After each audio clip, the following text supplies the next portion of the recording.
Good morning, beautiful people. Hope you're having a fabulous day. This is your story's not over. You're still writing it with your host, me, Erin. Today, I want to talk to you about a healthy friendship versus an unhealthy friendship. So, a healthy friendship, there's truth, there's loyalty, there's connection, there's peace, there's comfort. Now, let's talk about an unhealthy friendship. An unhealthy friendship, you're going to feel forced to be somebody you're not. You're going to drain all of your energy taking care of just them. You're going to feel fake. You're going to feel unhappy. Now, how do you determine when that starts to happen in a friendship? Because usually when you first meet somebody, you have this connection, right? And that's what creates a friendship. How does it go from unhealthy to healthy or vice versa? And how do you see signs? And what can we do to turn these things around? Okay. So, that being said, when you first meet somebody, it's on a connection level of some sort, right? So, you meet, you connect, you find all these things you have in common. As the friendship progresses, you start to find the things that you don't have in common, right? And this is the point where you have to sit back and analyze because you don't have things in common, but you do have things in common. Which one of these is stronger and why? So, for example, if you have a friend and y'all love going outside, just love it. Go walking, go hang out, go take pictures, do whatever. You just love being outside. And you find out that y'all's political views are different, or your religious views are different, or the way you think about raising kids or relationships, something like that, substantial, is different, like complete opposite. Can you still be friends with this person? If you have respect for yourself and you have respect for this person, absolutely 110%, you can be friends with them. 110%. You have to understand your boundaries. You have to understand in a healthy friendship, there are boundaries. Like, if I had a friend and our political views were different, I wouldn't crack jokes or poke that person just out of respect for them.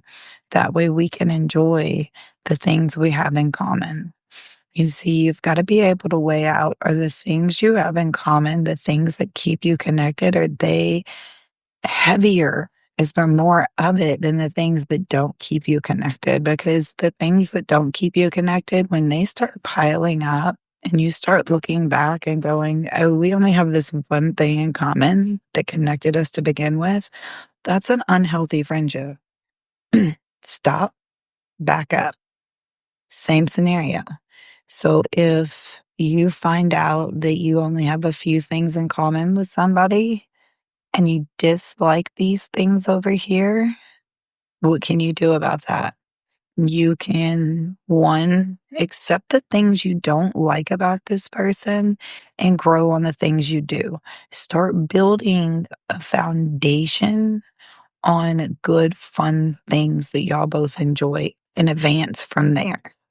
That is the only way to fix any kind of true friendship problem like that. Relationship problems, it might even work for some of that, but stop and think about this logic for a second.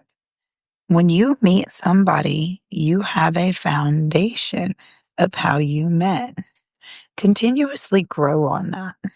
Continuously build on that, because when you start somewhere in life, there's always more avenues that lead you that direction.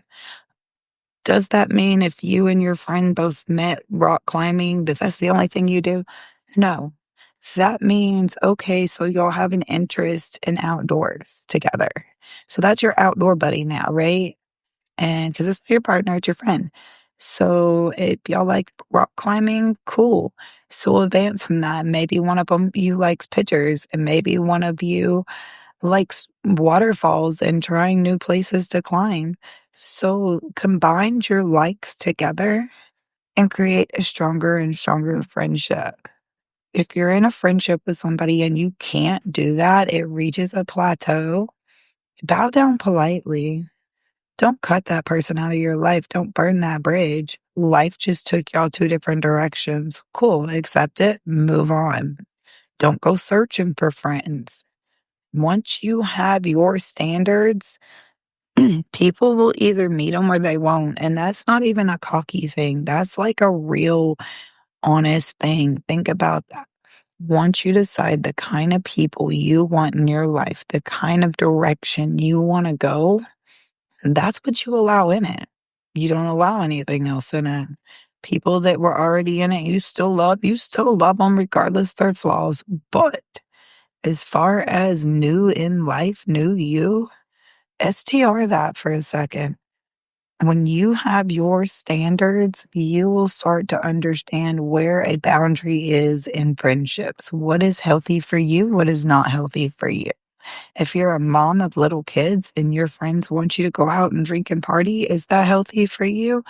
Stop and think about it. Nobody can answer any of these questions except for you because it's all about what you want, what kind of people you want, what kind of life you want.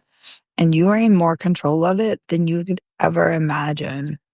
Really stop today. I challenge you. STR, what kind of standards you want? Stop and think of the people around you. Do you really love them? Do they really love you? Do you feel appreciated? STR, remember you're freaking awesome. Make your day freaking awesome. I'll catch you next time on Your Story's Not Over. You're still writing it. Peace out.